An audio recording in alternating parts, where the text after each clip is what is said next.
நம்ம கிட்ட gift box பாத்துக்கிட்டீங்கன்னா 4 வேரியன்ட்ல இருக்கு. ஒன்னு பாத்துக்கிட்டீங்கன்னா 15ல 30ல 40ல 50ல. இந்த 4லயுமே சேம் தான். 10 பீஸ் உள்ள வந்துரும் நம்ம கிட்ட. ஆமா. என்னங்க சொல்றீங்க? எல்லா கடையில 5 பீஸ் தருவாங்க, ஆனா நம்ம கடையில 10 பீஸா? எனக்கு மக்களோட சாட்டிஸ்ஃபைடு தான் எனக்கு முக்கியம். சோ நம்ம மக்களுக்கு எல்லாத்துக்குமே நமக்கு 10 பீஸ் உள்ள வச்சு கொடுத்துருவோம்.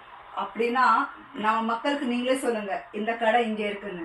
இந்த கடை எங்க இருக்குன்னு பாத்துட்டீங்கன்னா நம்ம கடையோட பேர் பாத்துட்டீங்கன்னா சிவகாசி ஃபயர் ஒர்க்ஸ் ஆபீஸ்ங்க. இது எங்க இருக்குன்னு பாத்தீங்கன்னா ஆமத்தூர் ரோட்ல ட்ரிபிள் காலேஜ் இருக்கு பாத்தீங்களா, அதுக்கு ஆப்போசிட்ல நம்ம லொகேஷன் அமைஞ்சிருக்கு. நீங்க வந்தீங்கன்னா 80% ஆஃபர்ல நம்ம கொடுக்குறோம். எல்லா கேக்கஸும் உங்களுக்கு 80% ஆஃபர் தான். அங்க சந்திக்கலாம் வாங்க. தேங்க்யூங்க. நல்லா 80% டிஸ்கவுண்டோட தரீங்க. கண்டிப்பா நான் என் பக்கத்து வீடு ரிலேஷன்ஸ் எல்லாருக்கும் நான் ரெஃபர் பண்றேன். எல்லாருமே சொல்லுங்க, நம்ம கடையை வந்து விசிட் பண்ண சொல்லுங்க. விசிட் பார்த்துட்டு அதுக்கு அப்புறம் கூட வாங்கிக்கலாம். கண்டிப்பா நான் நினைச்சு பார்க்கல, கரெக்டான இடத்துக்கு நான் வந்திருக்க பட்டாசு வாங்கிட்டு போறேன்.